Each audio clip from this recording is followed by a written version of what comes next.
प्रेम से बोले शंकर भगवान की जय। माता गौरा पार्वती गणपत ललनमा की जय। हर हर महादेव।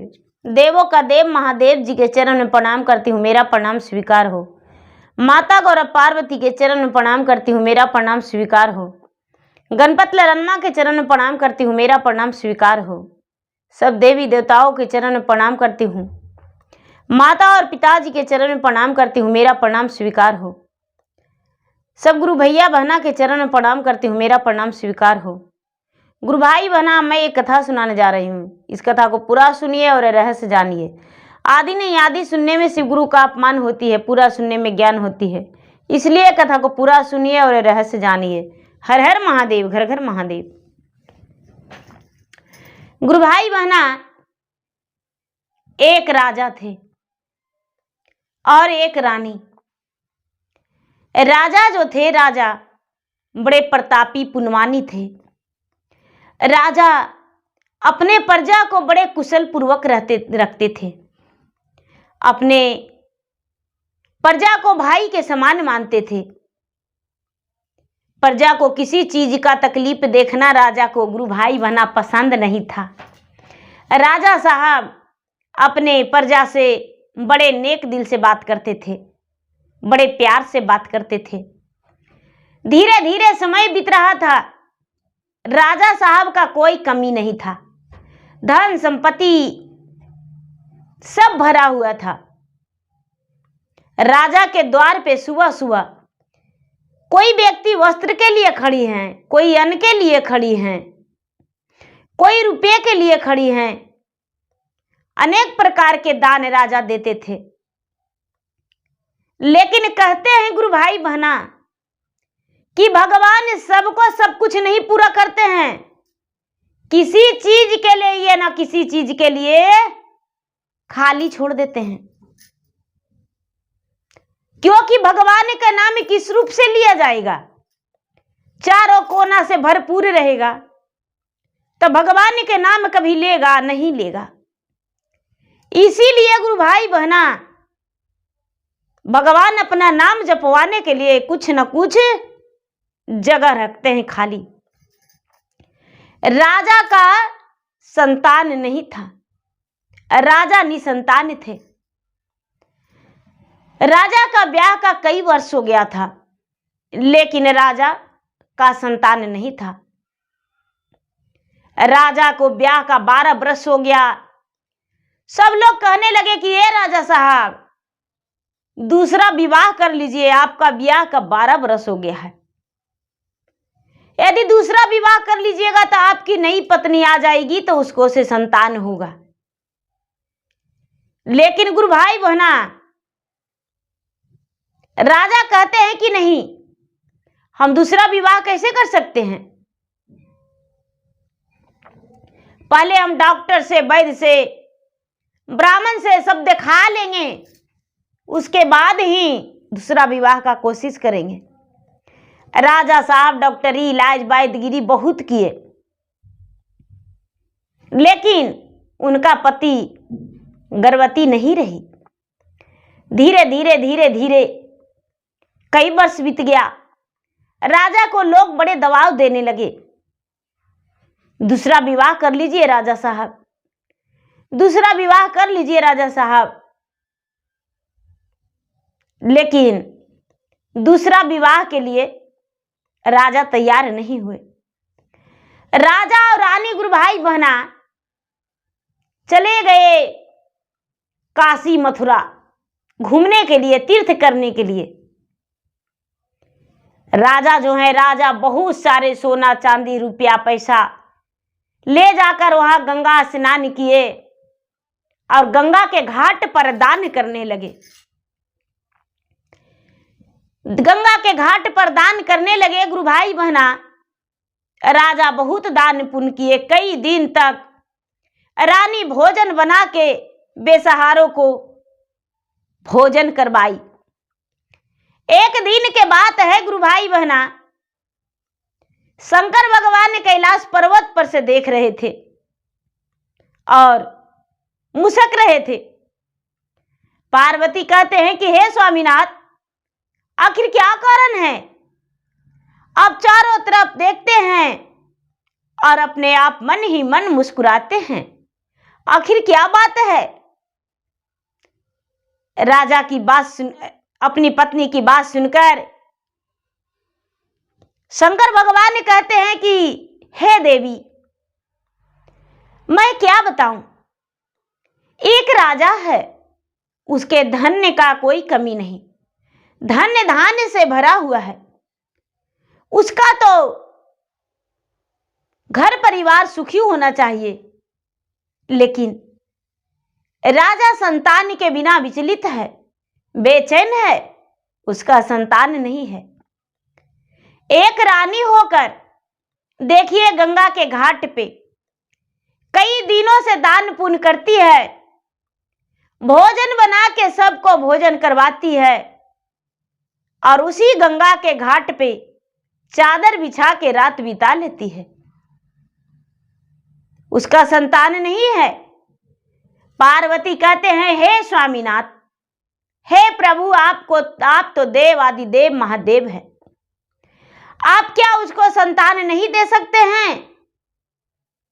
शंकर भगवान कहते हैं कि क्या कहूं, कुछ राजा के पिछला कर्म जो है गलत है। पिछला कर्म के कारण, पिछला जन्म के कर्म के कारण राजा का भाग्य में एक संतान है, वो भी कन्या है, और उस कन्या को वन में बिताना पड़ेगा। वो कन्या को वन में जाना पड़ेगा। वो कन्या का वनवास लिखा हुआ है, 12 साल लगातार वो वनवास रहेगी। कुछ दिन तो अकेले बिताएगी, उसके बाद उसे पति सुख मिलेगा।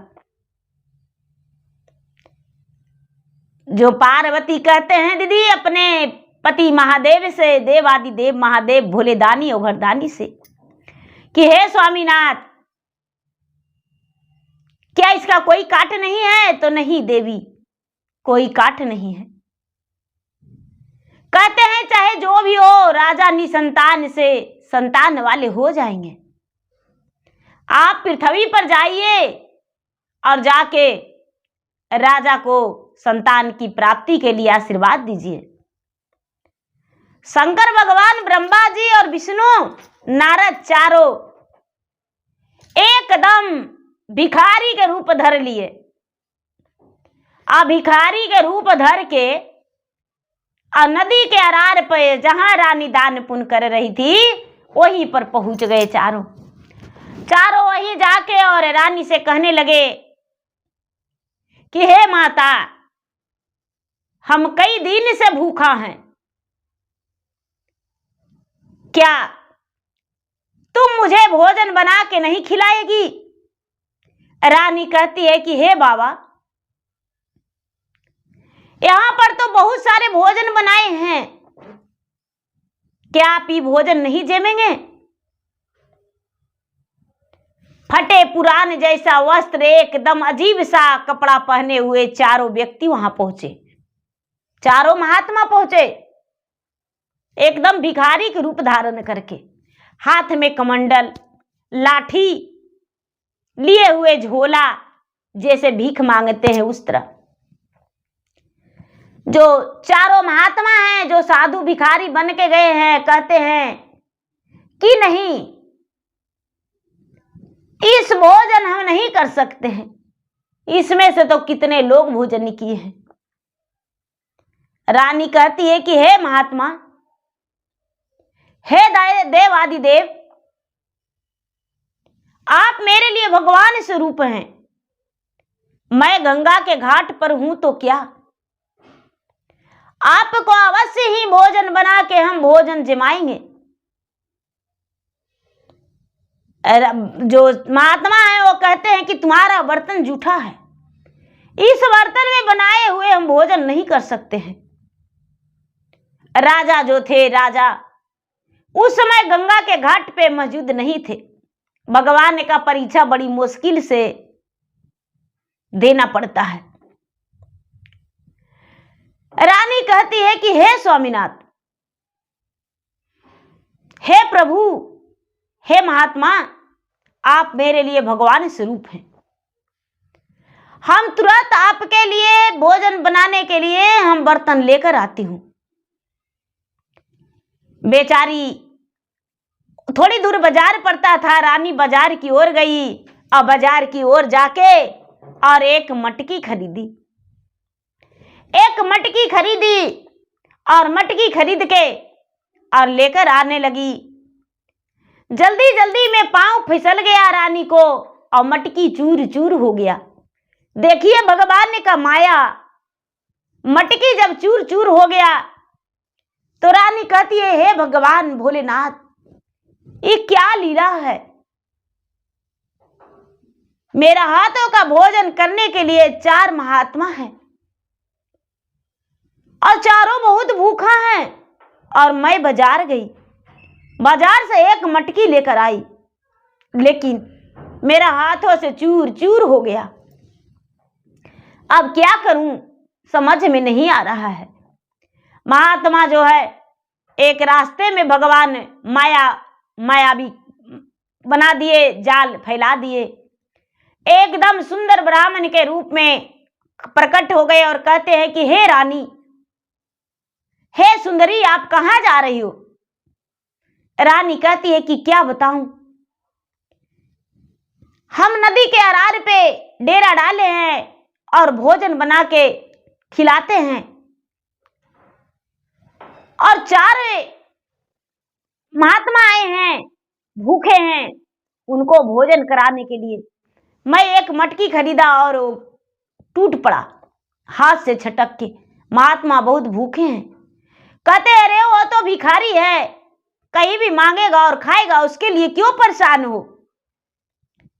रानी ये बात सुनकर हाथ जोड़ के कहती है कि हे ब्राह्मण, ये बात आपको मुख से शोभा नहीं देता है, आप मेरे रास्ते से अलग हो जाइए। मैं आपको अपमान नहीं करती हूं, लेकिन आप जो बोले वो भला ही है, लेकिन मैं फिर से बाजार जाऊंगी और बाजार जाकर फिर से एक मटकी लाऊंगी। जो रानी है, रानी बाजार गई और बाजार जा गई तो उसका जो पर्स में पैसा था दीदी, पर्स कहां खो गया उसका कोई पता नहीं। पर्स कहां खो गया उसका कोई पता नहीं। अब रानी है, रानी बाजार गई तो पर्स देखती है कि अरे मेरे पास पर्स नहीं है तो पैसा नहीं है, अब हम कैसे खरीदे उनके भोजन बनाने के लिए मटकी। जो हाथ का कंगन है रानी का, वो बर्तन वाले भैया को दे देती है कि ये भैया, ये कंगन ले लीजिए और एक पीतल का बर्तन हमको दे दीजिए। रानी हाथ का कंगन गिरमी धर के अब पीतल के बर्तन लेके आ गई। जब पीतल के बर्तन लेके आई है तो देखती है रास्ते में उसका पर्स गिरा हुआ है। पर्स उठा के अपना पास में रख ली और अरार पर आई। चारों महात्मा कहते हैं कि हे माते, बहुत देर लगा दिए, मैं बहुत भूखा हूं। रानी कहती है कि हे महात्मा, आप चिंता ना करें, हम स्वयं तुरंत खाना बना के आपको खिला देंगे। क्या करती है कि गंगा से पानी भरती है नदी से, और नदी से पानी भर के रानी तुरंत चूल्हा जलाती है, चावल डाल देती है, उसमें थोड़ा सा गुड़ डालती है और दूध डाल के खीर बनाती है। नदी के किनारे केले का वृक्ष था, पौधे था, उसका पत्ता तोड़ के और चारों महात्मा के भोजन लगा देती है। जब भोजन लगा देती है, चारों महात्मा जो हैं भोजन के लिए बैठते हैं तो कहते हैं कि अरे तुम्हारे पति आएगा और हो सकता है कि हम लोगों को खाने ना दे, इसीलिए तुम अपना पति को बुला लो। रानी कहती है नहीं महात्मा, मेरे पति ऐसा नहीं है, आप भोजन करें। जब तक राजा नहीं आए, जब तक कल ब्रह्मा विष्णु महेश भोजन के लिए नहीं बैठे, भोजन पर बैठे लेकिन हाथ एक निवाला नहीं उठाए मुंह में, हाथ से एक निवाला मुंह में नहीं उठाए। राजा आए तो चारों महात्मा को देखकर मस्तक झुका के प्रणाम किए और कहते हैं कि आप सब लोग भोजन कीजिए। ब्रह्मा विष्णु महेश सब तो वहां राजा के परीक्षा लेने के लिए गए थे। परीक्षा में राजा रानी दोनों पास हो गए। चारों भोजन किए, भोजन करके और कहते हैं कि रानी कोई वर मांगो, हम तुम्हें कुछ आशीर्वाद देंगे। रानी कहती है महात्मा, मेरे घर तो धन धान्य से भरा हुआ है, मुझे बस एक ही चीज का कमी है। क्या? तो मैं निसंतान हूं, मुझे कोई संतान नहीं है। संतान की प्राप्ति के लिए मैं दर दर भटक रही हूं। भोलेनाथ कहते हैं कि तुम्हें संतान होगा, लेकिन उसे वन में जाना होगा। वो वन में जाएगी, 12 बरस वन में बिताएगी। रानी सोचती है कोई बात नहीं, वन में जाने देंगे तब तो जाएगी, वन में कैसे जा सकती है। मेरा पुत्री तो एक राजमहल की राजकुमारी रहेगी। कहती है कोई बात नहीं, बस निसंतान से तो संतान वाली कहलाएंगे। इतना कहकर और जो शंकर भगवान हैं वो चुटकी से उठा के भभूत उसको दे दिए और आशीर्वाद देकर चारों अदृश्य हो गए।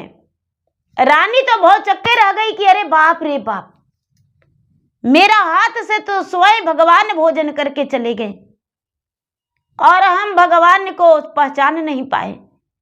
राजा जो है, राजा चकित हो गए गुरु भाई बहना कि अरे मेरे सामने भगवान आए और हम पहचान नहीं पाए। क्या लीला भगवान का था। ऐसा कह के और राजा जो है, रानी है, दोनों गरीबों में खाना खिलाते थे। खाना खिला के और शाम के समय में बोरिया बिस्तर बांधे सुबह में अपना घर के लिए रवाना हो गए। घर के लिए रवाना हो गए, घर आए, अपना पूजा पाठ घर में करवाए और रहने लगे। धीरे धीरे धीरे धीरे धीरे धीरे गुरु भाई बहना समय बीता। 1 से 2 महीना बीता तो रानी कहती है कि हे स्वामीनाथ, हम मां बनने वाले हैं, हम गर्भवती हैं। राजा इस बात को सुनकर बड़े प्रसन्न हो गए, बड़े प्रसन्न हो गए कि ठीक है, आप बड़े खुशखबरी दिए, मैं तो बड़ा भाग्यशाली हूं। राजा पूरे नगर में सबको बताए कि भाई अब मैं कोई निसंतान नहीं हूं, मैं तो पिता बनने वाला हूं। धीरे धीरे समय बीतता गया, समय बीतता गया। 9वां महीना हुआ। 9वां महीना के बाद रानी का वो दृश्य, एक कन्या जन्म लिया। जब कन्या जन्म लिया तो रानी बड़ा अपने आप को खुश नसीब समझने लगी। पूरा राजमहल को सजाया गया, द्वारे पर नाच गान हुआ। राजकुमारी का छठी बरी बड़ा खुशी से धूमधाम से हुआ। राजकुमारी का नामकरण भी कराया गया। जब राजकुमारी का नामकरण कराया गया तो जो ब्राह्मण आए हैं वो उसका नाम उर्मिला रखें। उर्मिला राजकुमारी जी जो थी अपने माता की गोद में पिता की छत्र छाया में बड़ा होने लगी। धीरे धीरे धीरे धीरे धीरे उर्मिला 6 से 7 साल की हुई तो भगवान की सच्चा भक्ति करने लगी, पूजा पाठ में लीन रहने लगी। रानी कितनाऊ कहती थी कि बेटी पढ़ाई लिखाई से बढ़ के कुछ नहीं है, लेकिन राजकुमारी तो पढ़ाई लिखाई से ज्यादा पूजा पाठ में मन लगाती थी। धीरे धीरे धीरे धीरे धीरे धीरे उर्मिला 12 बरस की हो गई। जब 12 बरस की हो गई गुरु भाई बहना, तो माता कहती है आंचल के छांव में अपने कन्या को कोई भी पालन करती है। माता राजा से कहती है कि हे स्वामीनाथ, मेरा पुत्री जो है विवाह योग हो गई है, न जाने कब बड़ी हो गई पता ही नहीं चला, इसलिए कन्या का विवाह करना आवश्यक है, जरूरी है। इस बात को राजा सुनकर बड़े प्रसन्न हुए, अपनी बेटी का रिश्ता करने के लिए इधर उधर ढूंढने लगे। बर ढूंढते ढूंढते ढूंढते ढूंढते ढूंढते ढूंढते एक राजा के घर में रिश्ता ढूंढे, जिनका सिर्फ एक संतान था, जिनका सिर्फ एक संतान था और एक कन्या थी जो कि ससुराल बस चुकी थी। एक पुत्र था, उसका विवाह करना था। उसी का घर में गुरु भाई बहना राजा रिश्ता लेकर चले गए, अपने पुत्री के बारे में बात चलाए, रिश्ता पक्की हो गया। राजा साहब का बेटी का विवाह पक्की हो गया। धीरे धीरे लगन तिलक सब कुछ बैठ गया दिन, धीरे धीरे समय आ गया।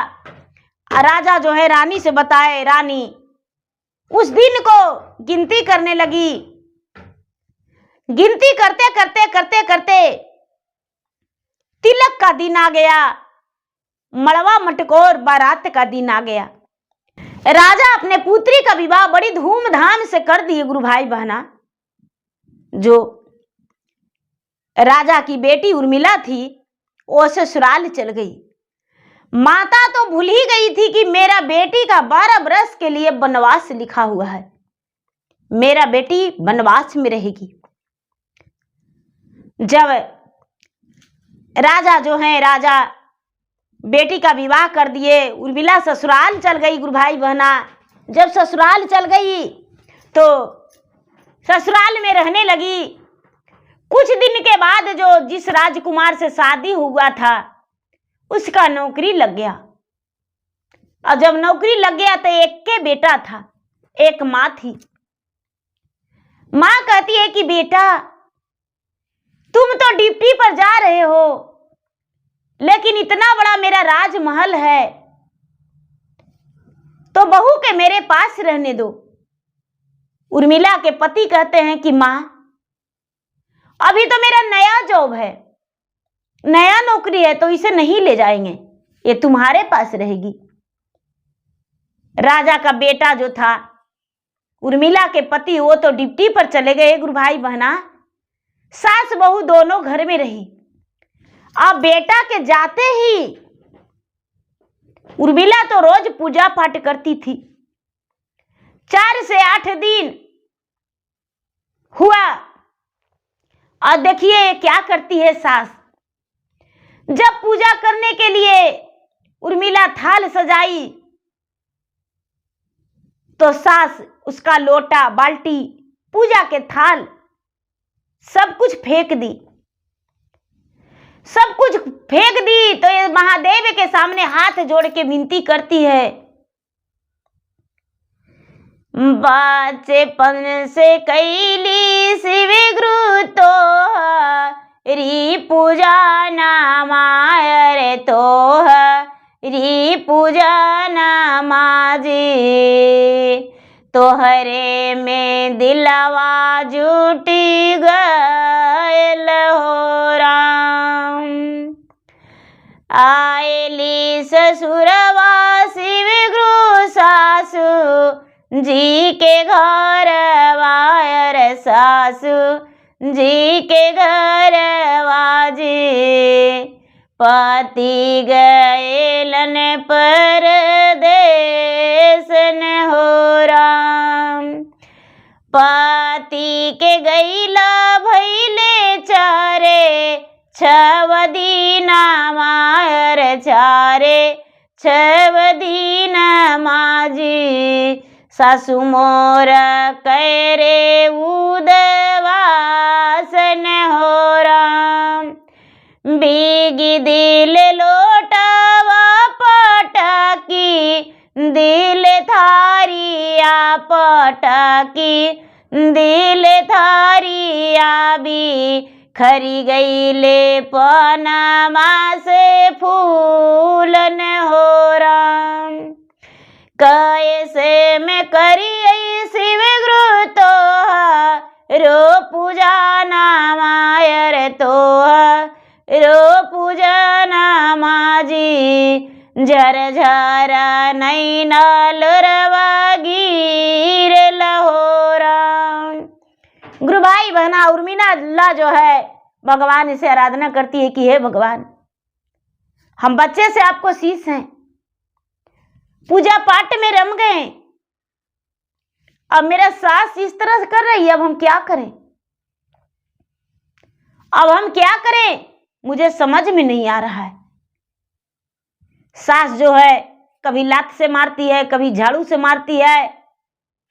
अब एकदम इतना 15 दिन से महीना दिन होते होते गुरु भाई बहना बहू को बहुत उद्वास की, इतना उद्वास की बहू को कि एकदम बेचारी उर्मिला एक घोट पानी भी पीना उसे बहुत मुश्किल था ससुराल में, क्योंकि पति परदेश चल गए थे। गुरु भाई बहना, तो पत्नी एकदम लाचार बन गई अपने सास के कारण।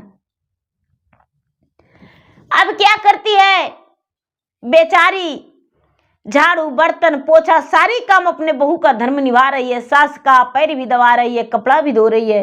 उसके बाद भी सास उसे इतना बेबस कर दिया। वही समय में भगवान भोलेनाथ अपने भक्त के परीक्षा लेने के लिए पहुंच गए। उसी वक्त भक्त के परीक्षा लेने के लिए पहुंच गए गुरु भाई बहना। भोलेनाथ जो हैं कहते हैं कि लिखा लिलारे का मेटा नहीं जाता है। भोलेनाथ परीक्षा में लेने के लिए भक्त के पास पहुंच गए, एक साधु महात्मा के रूप में दरवाजे पर खड़ी हो गए। उस समय सास जो थी उर्मिला की सास किसी काम से घर से बाहर जा चुकी थी। भोलेनाथ दरवाजा ढकढकाए, उर्मिला बाहर निकली। क्या बात है महाराज? अरे पुत्री, तुम्हारे घर भोजन क्या बना है? मैं बहुत भूखा हूं, आज मेरा प्राण नहीं बचेगा। यदि मुझे भोजन मिल गया तब तो मेरा प्राण बच जाएगा, और नहीं तो भोजन नहीं मिलेगा तो मेरा प्राण नहीं बचेगा। पुत्री, यदि मेरा प्राण चल जाएगा तो इसका भागीदारी तुम बनोगी, मेरा हत्या का पाप लगेगा तुम्हें। राजकुमारी उर्मिला जो है कहती है कि बाबा, ऐसा हम ना कहें, हम आपको अपने हिस्से का भोजन खिला दूंगी। आपका जीवित रहना बहुत जरूरी है। ये जो मनुष्य तन है बड़ी मुश्किल से मिलता है। ये बात सुनकर भोलेनाथ जो हैं बैठ गए। कहते हैं बेटी, आंगन में खिला दो भोजन। और उर्मिला कहती है नहीं बाबा, बस दरवाजे पर बैठ जाइए, मैं तुरंत लाके देती हूं।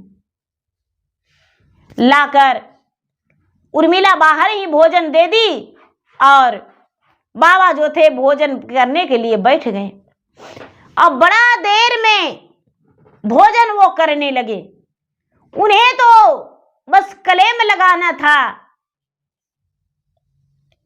जैसे श्री रामचंद्र के वनवास लिखा था तो कैकेयी को कलेम लगा था, लालछन लगा था। उसी तरह भोलेनाथ जो हैं बैठे हैं, बड़ा देर से खा रहे हैं। खाते खाते घंटों बीत गया। उर्मिला की सास आई। सास देखी, बहू के बाल खींच के कहती है कि इस बुढ़ा को, भिखमंगा को, भिखारी को क्यों मेरे दरवाजे पर खाना दी? जल्दी से हटा दो। उर्मिला कहती है, माँ जी मैं हाथ जोड़ती हूं, पाँव पड़ती हूं। माँ जी चाहे तो मुझे कई दिन तक आप भोजन नहीं दे, मैं अपने हिस्से का भोजन दे दिया हूं। इसके बदले में चाहे तो आप 4 से 8 दिन मुझे भूखा रख लेंगे, कोई दिक्कत नहीं, लेकिन इन्हें तो खाना खाने दीजिए।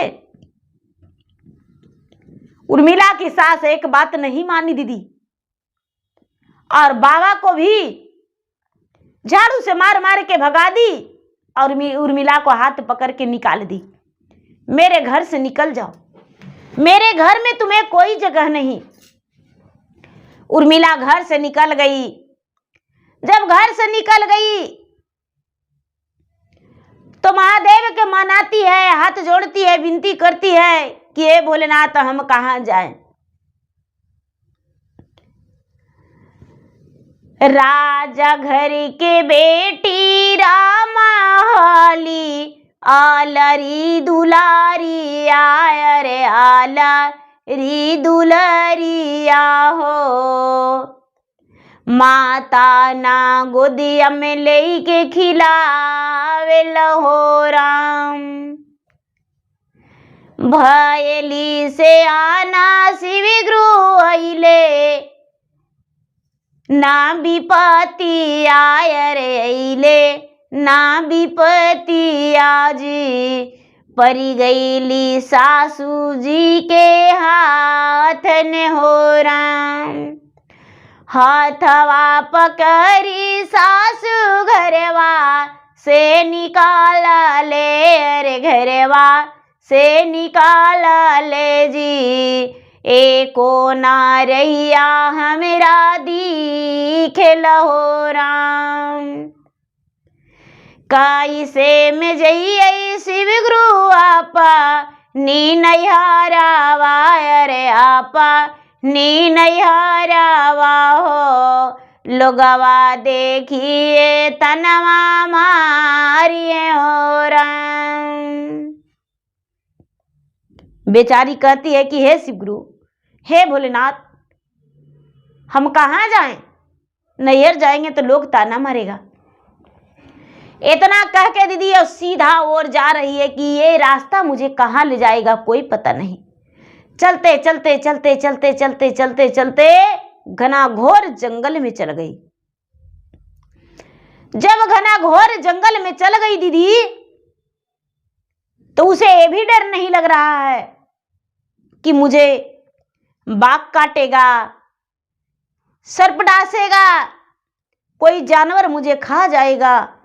चलते जा रही है, चलते जा रही है, चलते जा रही है, चलते जा रही है। एक महात्मा का कुटिया मिला। बेटी तू कौन हो और कहां जा रही हो? आधी रात होने वाला है। बाबा मैं एक अभागन हूं, मेरा इस संसार में कोई नहीं है, इसीलिए मैं जंगल की रास्ते आ गई हूं। शायद कोई बाघ सियार मुझे खा जाए। बाबा कहते हैं कि बेटी मेरा कुटिया में रह जाओ। ठीक है बाबा, आपकी कुटिया में मैं रह जाती हूं। जो महात्मा है वो उसे बेटी का दर्जा देके बेटी मान के अपना कुटिया में रख लिए। अब वो क्या करती थी गुरु भाई बहना, लकड़ी तोड़ती थी जंगल में, लकड़ी तोड़ के बाजार में जाकर बेचती थी और बेच के और अपना परवरिश करती थी। महात्मा जो थे, महात्मा भीख मांग के लाते थे, खाना बनता था। ए राजकुमारी जंगल में रह के लकड़ी तोड़ के बेच के और परवरिश करने लगी उसी महात्मा की कुटिया में। सिर पर बोझ नहीं बनी। धीरे धीरे धीरे धीरे धीरे धीरे समय बीतने लगा। उर्मिला के पति जब परदेश से आए अपने डिप्टी पर से, तब माता को देखे और कहते हैं कि माँ, मेरा पत्नी कहाँ है? अरे बेटा, तुम्हारा पत्नी वो तो छोटी बुद्धि वाली थी, उसको तो हम कब के घर से निकाल दिए हैं। किसी को भी वो भोजन करवाती थी। एक भिखारी आया, उसे दरवाजे पर बैठ के भोजन कराने लगी, इसीलिए हम उसे घर से निकाल दिए। बेटा कहता है, माँ, जब तुम मेरा पत्नी को घर से निकाल दिया तो हम भी नहीं रहेंगे माँ, हम भी चले जाएंगे। बेटा घर से निकल गया दीदी, अपना पत्नी को तस्वीर लेके खोजने लगा कि भाई मेरा पत्नी को कोई देखे हैं, मेरा पत्नी को कोई देखे हैं। खोजते खोजते बेचारा इधर उधर बहुत भटका, बहुत भटका। 4 महीना 6 महीना फिर ड्यूटी पर चला गया। ड्यूटी करता था, खोजता था। धीरे धीरे धीरे धीरे उसका सालों लग गया दीदी। साल 2 साल बीत गया, लेकिन दूसरा शादी नहीं किया, अपने पत्नी को तलाश में लगा रह गया। खोजते खोजते खोजते खोजते लंबा छुट्टी लेके खोजने लगा। लंबा छुट्टी लेके खोजने लगा दीदी। जंगल के रास्ते किसी ने बोला कि भाई वन में जाके देखो, हो सकता है तुम्हारा पत्नी वन में चल गई होगी। जो उर्मिला के पति थे वो वन में गए खोजने के लिए, तो कुटिया पर नजर पड़ा। कुटिया में एक महात्मा दरवाजे पर बैठे हुए थे, एकदम वृद्ध थे। जो उसको पुत्री मान के रखे थे वो कम से कम 200 वर्ष का वृद्ध थे। उनको देखकर कहती है, रे राजकुमार कहते हैं कि हे महाराज, क्या मेरे पत्नी को देखे हैं आप? महात्मा कहते, तुम्हारा पत्नी कौन है? तस्वीर दिखाते हैं, कहते हैं कि बेटा मैं तो अंधा हूं, मेरा उम्र 200 वर्ष हो गया है। मेरे पास एक लड़की रहती है कई वर्ष से, लगता है 3-4 साल हो गया। वो जंगल में लकड़ी काट के अब बाजार को बेचने गई है। जब तक तुम मेरे पास इंतजार कर लो, हो सकता है तुम्हारा पत्नी वो रहे। दीदी जब वो उर्मिला आई, उसका पति देखे तो अपने पत्नी को पहचान ना सके, क्योंकि बेचारी महल की रहने वाली जंगल में रह रही थी। फूलों पे सोने वाली, फूलों पे चलने वाली, कांटे पे चल रही थी। सेज पे सोने वाली, पलंग पे सोने वाली, पत्थर पे सो रही थी। दाल भात की भोजन करने वाली सूखी रोटी खा रही थी। बताइए, वो जंगल में उसका बदन जो है काला लग रहा था। पति को देखकर झपक के पति को पांव में लिपट गई और लिपट के कहती हैं कि स्वामीनाथ, आप इस जंगल में? अरे उर्मिला तुम? हाँ मैं। इस जंगल में तो क्या करूं? प्राण हटने से तो अच्छा था कि मैं इस जंगल में आकर और मेहनत करके खा रही हूं, जीवन बिता रही हूं। आप कैसे हैं? मैं तो बिल्कुल ठीक हूं, पर मेरे साथ तुम चलो। एक गुरु भाई बहना कहती है कि स्वामीनाथ, जब तक मुझे एक संतान नहीं हो जाएगा, जब तक हम घर नहीं जाएंगे। जब तक एक संतान नहीं हो जाएगा, जब तक हम घर नहीं जाएंगे। हम जंगले में ही रहेंगे। ये महात्मा मेरा सहारा बने हैं, अब आज ये महात्मा का समय गिर चुका है, अब ये इनका अंतिम समय आ गया है। यही मेरे माता, यही मेरे पिता हैं। जो उर्मिला के पति है इस बात में सहमति दे दिए। अपने पत्नी के साथ मिलकर बड़ा खुश हो गए और कुछ दिन बिताए और बोले कि हम जा रहे हैं प्रदेश, बाबा के पास तुम रहना। उर्मिला के पति परदेश चले गए। गुरु भाई बहना, परदेश चले गए। परदेश में जाके कुछ दिन बिताए अपना ड्यूटी पर। उसके बाद फिर से उसी वन में गए। वन में रहते रहते कई वर्ष हो गया। जो बाबा थे, बाबा का एकदम अंतिम समय आ गया। उर्मिला का 2 संतान भी हो गया, 2 पुत्र भी हो गया वही वन में। जब उर्मिला का 12 वर्ष बीता तो बाबा की मृत्यु हो गया। जिस दिन 12 वर्ष बीता गुरु भाई बहना, उस दिन वो महात्मा जिसके पास रही थी उनका मृत्यु हो गया। जब मृत्यु हो गया, उर्मिला के पति उस समय मौजूद थे। उनका अग्नि संस्कार दोनों पति पत्नी करके और कहते हैं कि हे स्वामीनाथ, अब घर को चलिए, अब घर चलिए। उसका पति कहते हैं कि हाँ अब घर चलेंगे। जैसा ही बोरिया बिस्तर बांध रहे थे कि घर जाके बाबा का क्रिया कर्मठ करेंगे, उसके माता पिता वन में मौजूद हो गए। खोजते ढूंढते कि मेरा बहू चल गई तो मेरा बेटा भी चला गया। नजर पड़ गया बेटा और बहू पर। बहू को तो पहचान न सकी सास, लेकिन बेटा को पहचान गई। 2 बच्चे थे छोटे छोटे। उसे भी देखकर बुढ़िया लिपट के गोद में ले ली और कहती है कि बेटा, हम अच्छे हीरे को पहचान नहीं सके, घर चलो। सास जो थी बहू से हाथ जोड़ के कहती है कि बेटी मुझे क्षमा कर दो, हम बहुत बड़ा गलती कर दिए, मुझसे बहुत बड़ा भूल हो गया, घर चलो। जो बहू थी, बहू कहती है कि माँ जी जो हुआ सो हुआ, अब ठीक है घर चलिए। उर्मिला के पति, उसकी सास, उसका ससुर, सभी लोग अपना सुखी सुखी घर लौटे।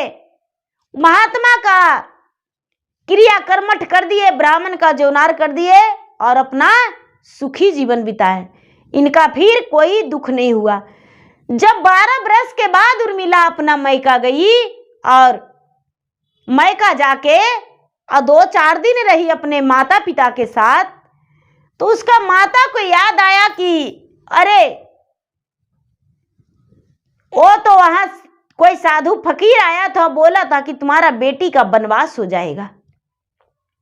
मेरा बेटी कितना खुशहाली से आया है 12 वर्ष के बाद ससुराल से, कहां वनवास हो गया? बेटी तू कहां थी? ठीक तो है ना? हाँ मां मैं ठीक हूं। उसका जो जमाई है अपने सास से सारी बातें सुनाते हैं। सास से सारी बातें सुनाते हैं। क्या हम तो भूल ही गए थे कि वो कोई फकीर नहीं थे, वो तो स्वयं भगवान थे जो हमें दर्शन दे के सारी बात बता दिए थे। वो तो ब्रह्मा का लकीर था जो मिटा नहीं। राजा रानी जो थे, राजा रानी अपना राजपाट बेटी को सौंप दिए कि बेटी ये राजपाट तुम्हारा है। जो उर्मिला थी, एक बेटा का अपना मैका का राजपाट दी और एक बेटा का अपना ससुराल का राजपाट दी। अब तो उर्मिला की जिंदगी में कोई दुख नहीं, लेकिन 12 वर्ष उसे वनवास मिला। एक राजकुमारी होके भी वन में बिताई। देखिए गुरु भाई बहना, ईश्वर का क्या खेला होता है। और उसके माता पिता भी सुखी जीवन बिताए, सास ससुर भी सुखी जीवन बिताए। उर्मिला भी भगवान के भक्ति पूजा पाठ करते रह गई। उसका जीवन में फिर कोई दुख नहीं आया। तो देखिए गुरु भाई बहना, मेरा वीडियो अच्छा लगे तो मेरा वीडियो का लाइक करें, शेयर करें। चैनल पर यदि नए हैं तो चैनल का सब्सक्राइब करें, बेल आइकन घंटी को दबाएं, जो कि मेरा वीडियो का नोटिफिकेशन सबसे पहले आपके पास जाए और आप मेरा वीडियो सुन सकें। कमेंट बॉक्स में हर हर महादेव, जय श्री गुरु जरूर लिखें। धन्यवाद। हर हर महादेव, घर घर महादेव।